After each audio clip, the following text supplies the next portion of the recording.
Bonjour Véronique. Bonjour Saïd. Bonjour. Bonjour Justine. Eh bien, on va passer un petit moment ensemble pour bien comprendre en fait qui est Walt Disney. On entend beaucoup parler en fait de Disney. Disney, c'est deux sociétés en France. C'est ça. Tu le savais, Justine? Deux sociétés distinctes, non, Ouais. je ne pensais pas. Et donc, bravo et merci en fait d'accompagner le sommet de l'inclusion économique sur l'édition 2024. C'est une bonne nouvelle pour nous parce que on aime en fait des belles boîtes comme la vôtre.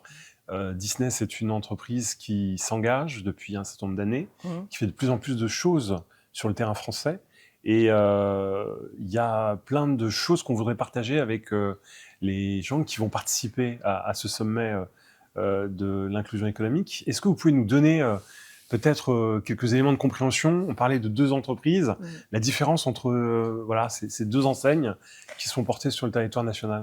Oui, bien sûr. Alors, pour moi, c'est une première et pour l'entreprise aussi, puisque c'est notre première participation au sommet de l'inclusion et on en est ravis. On a effectivement deux sociétés en France, donc celle que tout le monde connaît, qui est le Parc, donc qui est cet emblème magnifique, cette première destination en Europe avec plus de 16 000 salariés, et la Walt Disney Company France, qui est toute la partie média, en fait, donc où sont travaillés Disney+, tout ce qui est aussi la partie cinéma, donc la distribution des films, la partie retail, donc tous les produits Disney que vous voyez dans les grandes enseignes, ça se travaille dans notre entreprise, donc on est à peu près 250, donc une PME avec un grand nom. Exactement, 250. Donc sur la partie média. Sur la partie média, que ce soit effectivement cinéma, Disney+, vente de contenu aux chaînes comme M6, France Télévisions, voilà. Donc en fait, tout ce qui se fait dans les médias en France se fait à partir de la Walt Disney Company France. Et c'est chez vous qu'on retrouve les produits dérivés Absolument. Dans les boutiques Disney. Absolument, absolument. Donc en fait, on a les corners dans les boutiques. Alors on a plus de boutiques Disney en France maintenant, à part celle des parcs. Mais c'est effectivement tous les produits Disney en France sont distribués par la Walt Disney, par une équipe de la Walt Disney Company France. Alors, vous occupez la fonction de directrice des ressources humaines depuis un certain temps. Oui. Alors, pourquoi vous avez décidé de vous engager sur le sommet de l'inclusion économique? Est-ce que vous pouvez nous parler également de vos réalisations en tant que société? Alors, en fait, on s'est engagé cette année, on travaille, en fait, et on y était en tant que spectateur, en fait. Donc, on venait, on trouvait ça très bien, assez impressionnant d'ailleurs, vu de l'extérieur. Et on communique, nous, on fait beaucoup de choses en interne, parce que on a besoin effectivement, et moi je crois beaucoup au fait de sensibilité en interne pour que l'interne et l'externe, ce soit ces deux faces d'une même pièce et que ce soit très semblable et très cohérent. Donc on s'est beaucoup intéressé et beaucoup attelé en fait à travailler avec l'interne. Et en fait, la Walt Disney Company a une grande tradition de diversité et d'inclusion, déjà au travers de nos contenus, que l'on fait depuis toujours. Et c'est quelque chose, on a en fait, d'un point de vue société, nous on a créé des groupes de parole, des groupes de travail, on appelle ça les Jedi, donc des groupes d'employés pour la diversité et l'inclusion. Là, on l'a personnalisé Disney. Et en fait, on a quatre thématiques. On a l'égalité femmes-hommes, on a culture et origine, on a la communauté LGBTQ, on a aussi le Jedi capable, qui est le Jedi handicap. Et donc, c'est de la co-construction que l'on fait entre ces employés. Donc, 30% de notre masse salariale est impliquée dans l'un des Jedi. Et on fait de la co-construction sur des actions que l'on mène à l'intérieur pour sensibiliser justement notre personnel et tous nos collaborateurs à la diversité et l'inclusion, qui pour nous est une valeur fondamentale. Donc votre spécificité, c'est de créer des plans d'action sur la diversité et l'inclusion à partir finalement des remontées et des suggestions des collaborateurs. Exactement. C'est assez original. Exactement. Donc en fait, c'est vraiment de la co-construction parce qu'on veut que ça parle. Et on croit fermement sur le fait que ça ne peut pas être que descendant. En fait, ça ne marche pas quand ce n'est que descendant. À la fois, l'exemple doit venir d'en haut. Parce que si le comité de direction n'est pas exemplaire et ne porte pas ce message-là véritablement, on a beau faire ce qu'on veut, ça ne marche pas. Donc il faut sensibiliser, éduquer, convaincre, parce que même si on fait beaucoup de choses, on n'a pas tous la même vue, en fait, on n'a pas tous les mêmes pensées, et c'est ce qui fait la richesse. Donc en fait, ça permet de créer des endroits de confiance, ce qu'on appelle nous les safe space aussi, mais de pouvoir parler de sujets quelquefois difficiles, sur lesquels les discussions sont avec des points de vue divergents, mais on arrive toujours à un point de vue convergent sur les actions qu'on veut mener. Alors tu sais que Justine, souvent les entreprises, elles sont un peu dans le brouillard sur les questions de diversité et inclusion. Elles n'ont pas de clé pour pouvoir faire un état des lieux, un état de situation. Et du côté de Disney Company, il y a un choix qui a été fait, c'est de créer le premier baromètre de l'inclusion. Ouais. Donc en fait, on avait ce travail de co-construction qui était fait, on avait des bons feedbacks en interne, mais on était beaucoup dans ce que l'on pensait penser en fait, et on voulait absolument s'assurer que nos plans d'action et ce que l'on faisait parlaient au plus grand nombre, étaient efficaces et faisaient vraiment bouger les choses dans la compréhension des salariés sur nos stratégies et pourquoi est-ce que l'on faisait ça.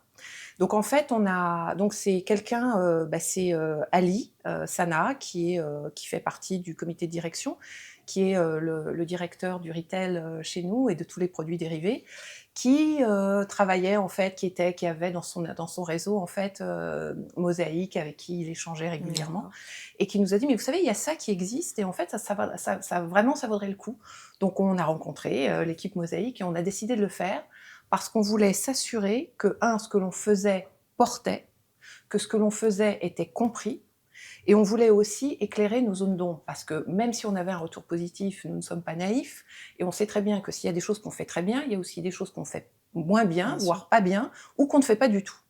Et en fait, c'est cette partie-là qu'on avait du mal à comprendre et à voir, et on pense aussi que les gens avaient du mal à s'exprimer sur le sujet. Même si on a des enquêtes internes mondiales en fait, sur plein de sujets, et quelques questions sur la diversité et l'inclusion, on voulait vraiment aller en profondeur et on voulait avoir des données. Et les données en France, c'est compliqué à avoir. Et en fait, on a trouvé que ce baromètre était le seul moyen de pouvoir aller, en tout cas, très en profondeur, de manière confidentielle, intersectionnelle, parce que ça balaye absolument tout, et de pouvoir nous donner une photo réaliste de ce que pensaient nos salariés, de nos plans d'action, de nos actions aussi, mais aussi de ce qu'on faisait pas ou pas bien. Et donc, quelle était la base de notre plan d'action futur? Et c'est ce que l'on a fait. Nos résultats étaient très encourageants, puisque on a 82% de nos salariés qui se sentent intégrés dans la société. On a 88% de nos salariés qui comprennent très bien nos plans d'action et nos objectifs. 93%, et je m'arrêterai là avec les chiffres, qui nous disent que pour eux, c'est important, voire très important, que la société accompagne la diversité et l'inclusion. Je trouve ça super. Je trouve ça super de mettre justement en lumière et même de donner une voix à toutes les personnes qui travaillent au sein de l'entreprise. Et ce baromètre est une super idée, d'ailleurs.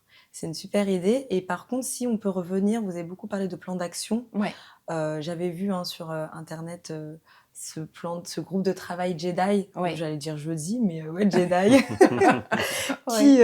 qui permet aussi de s'exprimer, toutes les minorités qui puissent s'exprimer.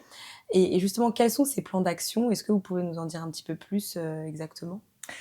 Alors, on le fait, en fait, on fait un programme sur l'année où on regarde notamment quels sont les mois en France. On a des mois, on sait qu'en novembre, c'est le mois sur les personnes en situation de handicap. En mars, c'est l'égalité homme-femme. En juin, c'est plutôt la communauté LGBT. Voilà. Donc, en fait, on raccroche des plans internes, en fait, ce que l'on veut faire en interne, à ce qui se passe, des moments forts qui sont en France. Et on travaille sur des sujets types. Par exemple, sur l'égalité homme-femme, on a le sexisme ordinaire. D'accord. en fait. Donc, et à travers de ce sujet-là, on construit sur 1 ou 2 semaines, en fait, autour effectivement du 8 mars, on construit en fait des activités. Alors ça va de pouvoir faire, par exemple, intervenir des sociétés qui nous font, comme par exemple Théâtre à la carte, qui nous fait une activité sur un sujet, qu'est-ce que le sexisme ordinaire, et qui nous font des scénettes où nos salariés doivent participer pour pouvoir vivre Ce que c'est le d'eux-mêmes, sexisme. effectivement, qu'est-ce que c'est que le sexisme ordinaire. Et quand on dit quelque chose et on pense pas forcément à mal, mais c'est mal reçu, comment est-ce qu'on mesure l'impact que l'on a sur les gens? Comment est-ce qu'on comprend ce qu'on ne voit pas, en fait? Oui, vous sensibilisez. Exactement, sensibiliser. Sur la partie handicap, par exemple, on avait fait quelque chose qui était vraiment déclencheur chez nous. On a rendu obligatoire, en fait, une formation au travers de la réalité virtuelle sur le handicap invisible.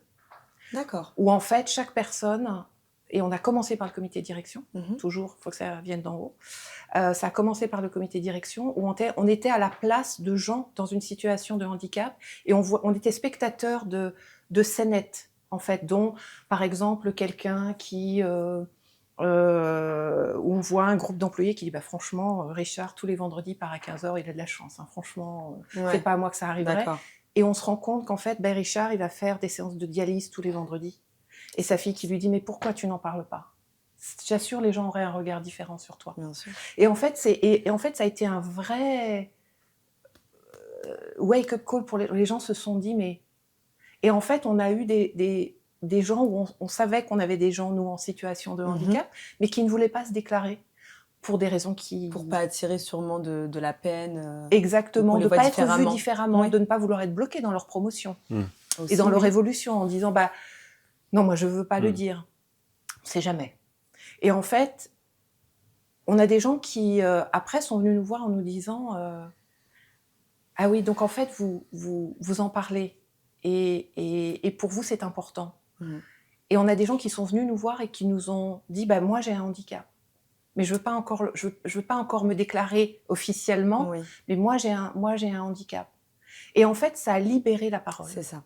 Alors, rien n'est fait, parce que c'est, en fait, la diversité et l'inclusion, c'est un chemin. Et ce que je dis souvent, c'est que sur le chemin, l'important, c'est de cheminer. Il y en a qui marchent, il y en a qui courent, il y en a qui trottinent, l'important, c'est d'avancer.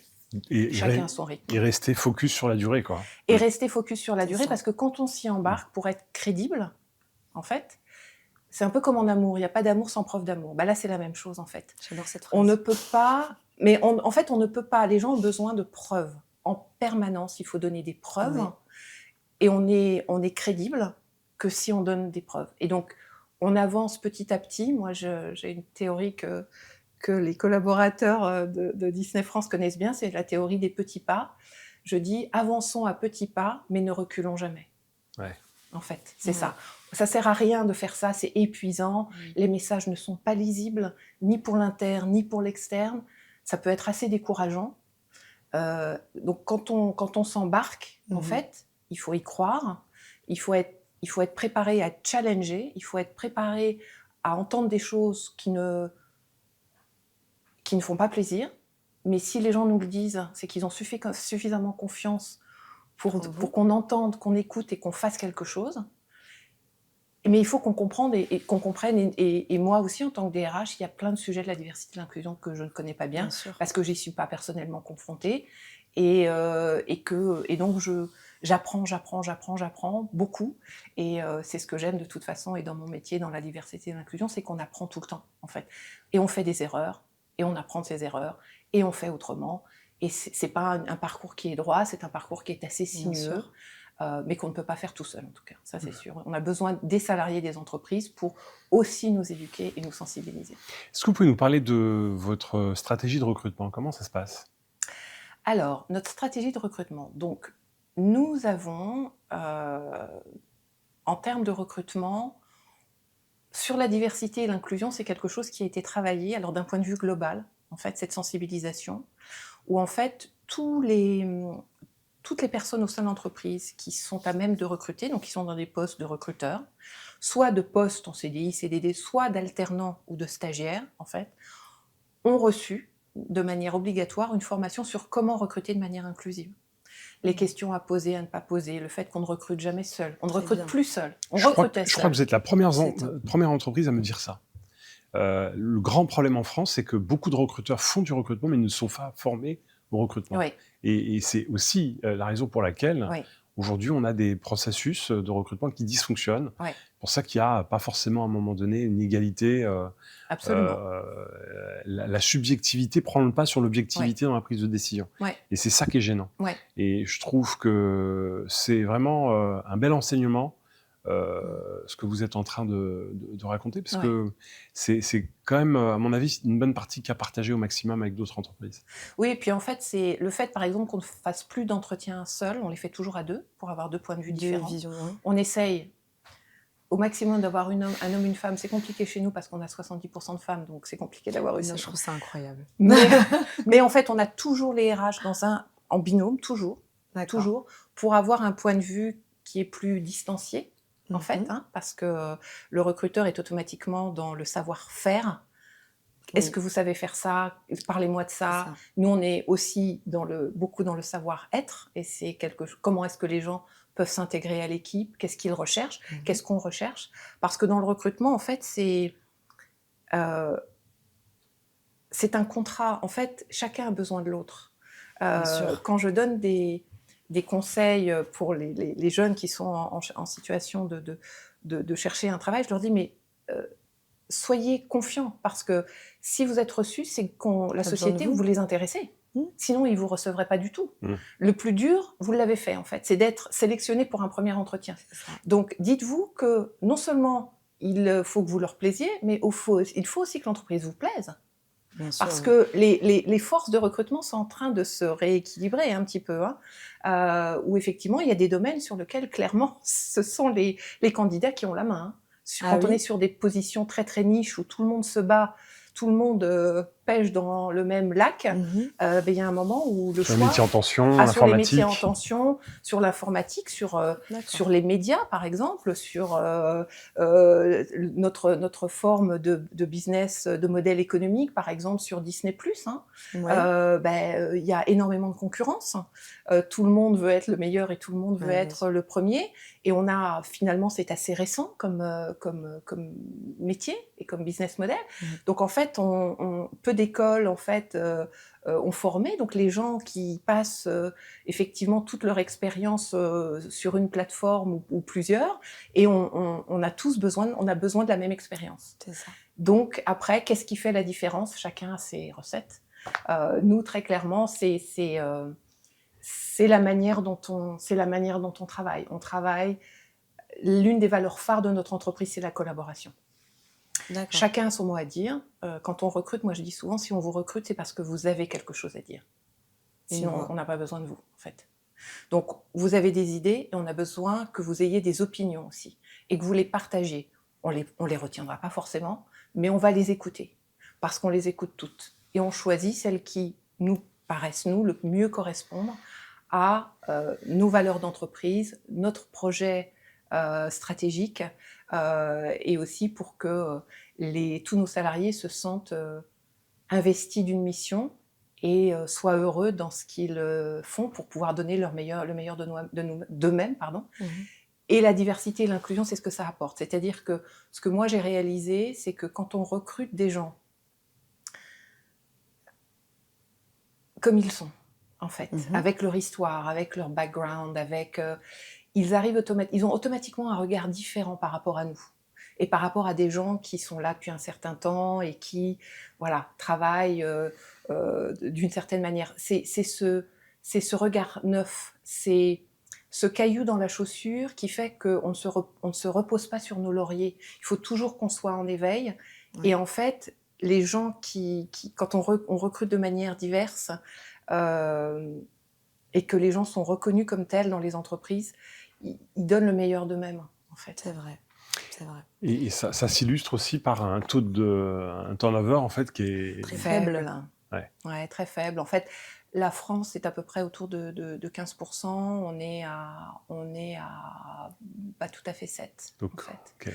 Donc les gens restent. Ils sont épanouis, finalement. Donc on pense, enfin, les gens sont heureux, ils sont heureux chez nous, même si on travaille beaucoup. On travaille beaucoup à la Walt Disney Company. Mais on travaille avec je le crois, moi j'y suis depuis 20 ans en fait. D'accord. Donc je ne serais pas restée si je n'aimais pas ni les valeurs de cette société, ni ce qu'elle porte, mais aussi tous les projets en fait. C'est l'avantage dans une société importante, internationale comme ça, c'est que même en faisant un même métier, c'est un métier qui change. Parce que les stratégies changent, parce que les gens changent, parce que les objectifs changent, et parce que le monde change et qu'on doit s'y habituer et on doit s'y adapter en fait. Donc c'est pas redondant. Et justement, j'en parle souvent, mais moi je fais partie d'une génération où on reste peut-être 2-3 ans dans une même société parce qu'on a vite fait le tour. Ouais. Donc là, finalement, chez vous, vous dites le contraire, c'est qu'il y a tellement des changements, des rebondissements, des projets, des nouvelles stratégies que ça peut faire retenir aussi vos personnes en interne. Et vous disiez aussi tout à l'heure que vos stagiaires et vos alternants, vous essayez de les former pour qu'ils restent le plus longtemps possible et vous favorisez la promotion en interne.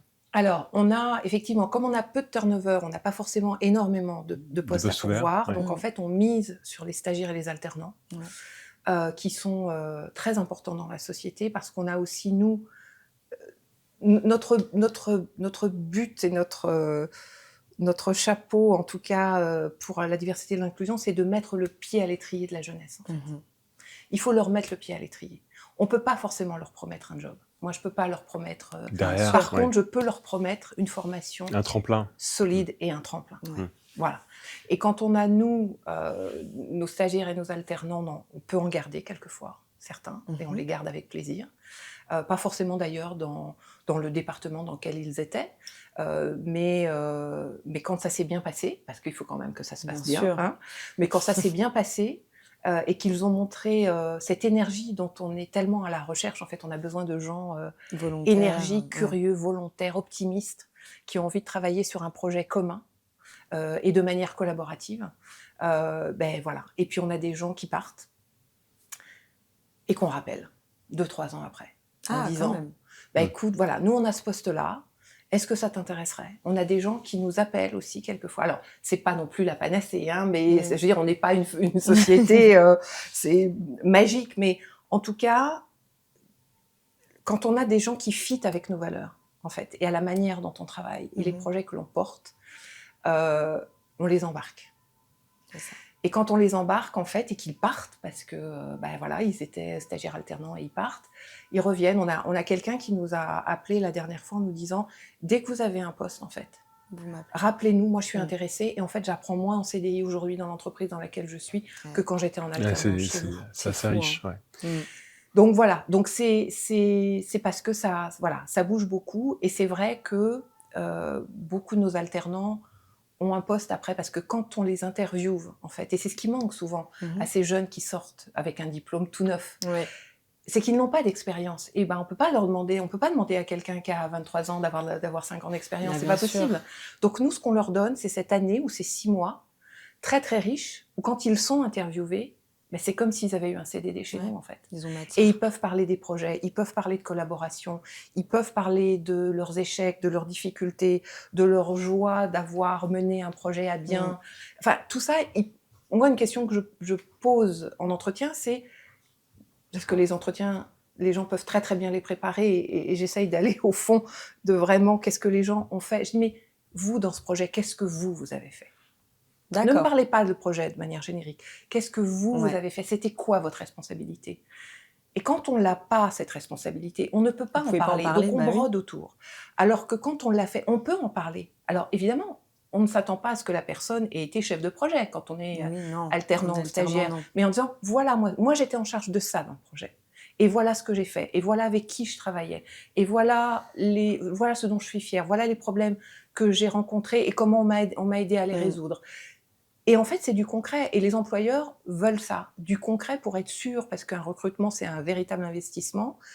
Les gens puissent montrer leur motivation, leur optimisme, leur curiosité, et de pouvoir effectivement parler de cette expérience qui leur manque.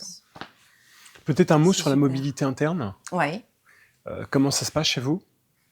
Donc Alors, alors c'est quelque chose que l'on essaye de faire au maximum. Donc c'est pour ça quand je disais qu'en recrutement, et du fait qu'on a un turnover qui n'est pas très élevé, mais aussi parce qu'on favorise la mobilité interne en fait. Et pas forcément. Et quand on parle de mobilité, on ne parle pas forcément de promotion. Hein, la différence est importante. On parle beaucoup aussi d'expériences diverses. Donc on parle de moves latéraux en fait, en disant nous sommes une société opportuniste en termes de carrière. Ça veut dire que tout d'un coup, il y a quelque chose qui se libère et il faut que nos collaborateurs soient très clairs sur qu'est-ce qu'ils veulent faire chez nous. Parce que dans ces cas-là, on peut les aider. S'ils ne savent pas ce qu'ils veulent faire, ça va être compliqué pour nous de pouvoir les aider. Mais quelque chose qui est sûr, c'est que plus l'expérience est large, plus le choix est facile et plus, en fait, nous, en tant qu'employeurs, on est rassurés sur le fait qu'ils ont pu avoir d'autres responsabilités, plusieurs, qu'ils ont su s'adapter, qu'ils ont su être curieux et qu'ils ont su se développer. Donc ça, c'est quelque chose, il faut déjà bien savoir ce que l'on veut pour que l'entreprise puisse vous aider. Ça, c'est très important. Ouais.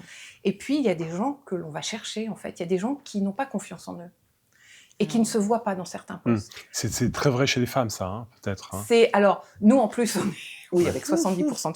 C'est vrai que oui, alors c'est vrai que c'est vrai, pas que chez les femmes, mais nous, effectivement, avec notre proportion importante de femmes, c'est quelque chose que l'on voit. Et on va les chercher. Et on leur montre les ponts que nous, on crée. En leur disant, mais si nous, on voit des ponts, vous devez les voir aussi. Ouais. Et essayez, vous n'avez rien à perdre. Essayez. Et quelquefois, on a du succès, et quelquefois, non. Mais on a aussi, comme on a beaucoup d'ancienneté, on a, si par exemple, je regarde le comité de direction, le comité de direction aujourd'hui, c'est 60% de femmes. Bon, alors, vous me direz, on est 70% de femmes donc, dans l'entreprise, donc c'est pas si compliqué. On a notre présidente est une femme, donc, et nous avons quelques personnes qui ont commencé chez nous comme stagiaires et qui sont aujourd'hui au comité de direction. Ouais, c'est qui ont commencé comme et qui ont fait. Alors, on a célébré il y a quelques semaines ce qu'on appelle nos Seniority Awards. Donc, c'est-à-dire qu'on célèbre l'ancienneté chez Disney. Et on a eu 10 ans, 15 ans, 20 ans, 25 ans, 35 ans, ce qu'on a célébré il y a à peu près 3 semaines. Et on a fait au comité de direction un peu un récapitulatif, excusez-moi. Et en fait, on avait donc 7 personnes, on avait 2 personnes au comité de direction qui avaient eu entre 9 et 10 postes différents en interne dans la société, qui avaient bougé. Il ne faut pas avoir peur de bouger. Ouais. Quand on bouge, on grandit. Quand on bouge, on grandit. Voilà. C'est en fait, quand on bouge, on grandit. Donc en fait, et on grandit pas forcément. Chaque poste apporte quelque chose de différent. Donc ça peut être une expertise technique, ça peut être une expertise collaborative, ça peut être une expertise managériale, ça peut être une expertise quand on est exposé à travailler avec des équipes à l'étranger. En fait, et ce qu'il faut, c'est de se dire où est-ce que je veux aller et quels différents chemins je dois emprunter, en fait. Et ça, nous, on peut vous montrer les chemins. Par contre, on ne peut pas décider pour vous quelle sera votre carrière. On peut vous y aider, mais ça, c'est un choix personnel et c'est quelque chose où vraiment tout le monde doit être responsabilisé et c'est pas du tout une question d'âge parce que je peux vous dire qu'au sein de l'entreprise, c'est un message que l'on porte, quel que soit l'âge et quel que soit le niveau de poste, en fait. D'accord. Mais avec l'émergence, la création de Disney+, justement, il y a plein de métiers nouveaux qui sont aussi créés. Oui. Et par exemple, moi, si je me mets dans la place d'une alternante ou même de quelqu'un qui a été embauché à la suite de mon alternance, il doit y avoir tellement de métiers au sein de la société, à la fois Walt Disney, à la fois Disney+. Vous les aiguillez un petit peu vers qu'est-ce qu'ils sont capables de faire parce que personnellement, je suis de nature hésitante. Je me dis, mais qu'est-ce que je peux faire ? Ok, j'ai telle et telle compétence, j'ai telle personnalité. Mais finalement, Disney+, il y a beaucoup aussi de postes en interne. Est-ce que vous les aidez à choisir vers quelle voie aller Alors, suite. quand ils rentrent, en fait, ils savent, surtout sur la partie Disney+, en tout cas média, cette partie streaming, ils savent souvent ce qu'ils veulent Déjà, faire. d'accord. Ouais. Donc, en fait, ce qu'on leur apporte, c'est la pratique. Ok. Après, en fait, on a une manière de travailler qui est particulière à Disney+, c'est-à-dire que en termes de comment est-ce que l'on choisit effectivement de faire une série ou de faire avant un film, et de comment est-ce qu'on fait une série. Donc ça commence par la lecture de scénario. On a des gens qui passent des heures et des heures à lire des scénarios, Oui. à arriver à repérer ce qui effectivement a du sens pour nous, et comment est-ce qu'on pourrait magnifier cette histoire, comment est-ce qu'on choisit les producteurs, comment est-ce que après les talents sont choisis. Et ce travail de collaboration que l'on a nous en interne, on l'a aussi en externe, c'est-à-dire que on accompagne aussi dans tous ces projets-là, la manière dont c'est réalisé, la manière dont le scénario est écrit. On a vraiment toute cette partie d'accompagnement. Donc on peut les orienter, et notamment lorsqu'ils sont alternants chez nous, on peut les magnifier, et puis aussi leur dire de travailler peut-être plus ça, ou plus de cette manière, où ils ont l'air ils aiment et ils sont particulièrement doués là. Donc c'est quelque chose à creuser. D'accord. Voilà. Donc ça, c'est quelque chose que l'on fait. Et je voulais parler d'une association que l'on a. En fait, on travaille avec une école qui s'appelle Cinéfabrique, en fait, qui est une école de médias, en fait, de cinéma, uniquement dédiée à une population de jeunes venant de milieux où ils ne pensent pas pouvoir avoir accès à ces métiers, à cette formation. Il y a une école à Lyon, une école à Marseille, où ils font un recrutement complètement inclusif. Et en fait, nous, on les soutient, et on les soutient de manière pratique, en donnant justement l'opportunité à ces stagiaires de pouvoir travailler sur certaines de nos séries. Ça, c'est super. En fait. Donc cette année, on a accueilli 12 stagiaires qui ont travaillé sur l'une de nos séries, dont je tairai le nom, puisqu'elle n'est pas encore sortie. Mais en fait, voilà, c'est de dire, nous, on vous donne la possibilité de pratiquer avec nous, de vous guider, de vous montrer comment on travaille, de vous ouvrir toutes les portes de comment est-ce que l'on travaille, pour que vous appreniez et vous ayez effectivement de l'expérience et des choses à dire et à raconter sur ce que vous avez fait. Et de dire, oui, vous voyez, moi j'y étais là. C'est ça. Ils sont Donc, inclus. Exactement, d'être devant, mais aussi derrière la caméra. C'est important. Et c'est ça qui est beau. Super. Je crois que question jeune, vous avez donné beaucoup d'espoir pour intégrer votre société, mais c'est bien. Je trouve que c'est super, tout l'accompagnement qu'il y a en interne, et toute l'inclusivité surtout qu'il y a. Peut-être une dernière question liée aux jeunes, notamment sur les alternants et les stagiaires. Ouais. Il y a beaucoup d'étudiants qui sont complexés, vous l'avez vu. Hein. Ouais. Et merci encore pour vos engagements. Vous avez participé au temps de coaching avec des étudiants boursiers. Oui. C'est important qu'il y ait des professionnels. Dans mon ancienne université d'ailleurs, Paris 3. À Paris 3. Ouais, dont j'ai fait partie à un moment, il y a bien longtemps. Donc vous êtes occupé particulièrement d'un petit groupe. Ouais. D'ailleurs, bravo aussi de leur proposer de venir visiter votre entreprise. Donc ça, c'est chouette. On voit bien que ça va beaucoup plus loin que simplement venir faire acte de présence. Mais c'est le lien avec l'anglais. Les étudiants sont très complexés en France sur l'anglais. Ouais. On a toujours le sentiment de ne pas être en capacité d'avoir l'aptitude professionnelle, alors qu'on étudie en fait l'anglais depuis 12, 13, 14, 15 ans des fois. Quel conseil vous pourriez donner? Alors, n'abandonnez pas l'anglais, s'il vous plaît. Pardon? Il ne faut pas abandonner l'anglais. Il faut vraiment pas l'abandonner. C'est un conseil que j'ai donné à mes garçons, et je le donne absolument à tout le monde, parce que vraiment en France, ça fait une différence. Entre celui qui pratique, Entre celui qui est capable de pratique, parler. Voilà. Ouais. Nous, par exemple, quel que soit le poste, on ne peut pas recruter quelqu'un qui ne parle pas anglais. Pas Bien couramment. Mais il doit savoir Mm. se débrouiller en anglais. Mm. Et pas se débrouiller avec Google Translate. Hein. C'est quelqu'un qui doit, même s'il y a des fautes, mais quelqu'un qui Ouais. voilà. Donc, c'est vraiment quelque chose. Ça, c'est important à dire, en fait. En fait, C'est on s'en fout primordial. d'être C'est bilingue. vrai. Non. Ce qui est important, Peu de c'est gens le d'être sont. capable. Peu de gens le sont. Ouais. Ce qui est capable, c'est d'être capable de s'exprimer. Voilà. Avec des fautes, peu importe, Oui. et il faut s'exprimer. Et c'est Exactement. vrai qu'il y a une frustration dans la manière dont la pédagogie en France est apportée Exactement. sur l'enseignement Et il faut d'anglais. le faire. Et alors, bon, moi j'ai fait des études d'anglais, donc je sais vraiment de quoi je parle, parce que quand j'ai fait mes études, en fait, j'étais pas excellente en anglais. Je suis devenue bonne parce que La pratique. je l'ai pratiqué. Je suis allée à Londres vivre exprès, hein, parce que c'est bien. Je dis toujours, je sais commenter Shakespeare dans le texte, mais je suis pas sûre de pouvoir parler d'une recette de cuisine. Or, la réalité, c'est plus la recette de cuisine que Shakespeare quand même. Ouais. Donc en fait, il faut se projeter en fait, et il faut y aller, il faut se donner des coups de pied aux fesses aussi. Mais on n'a pas besoin d'apprendre l'anglais forcément dans des cours. Si on aime, si on aime la mode, on va à la bibliothèque municipale et on regarde tous les magazines de mode en anglais et on lit en anglais.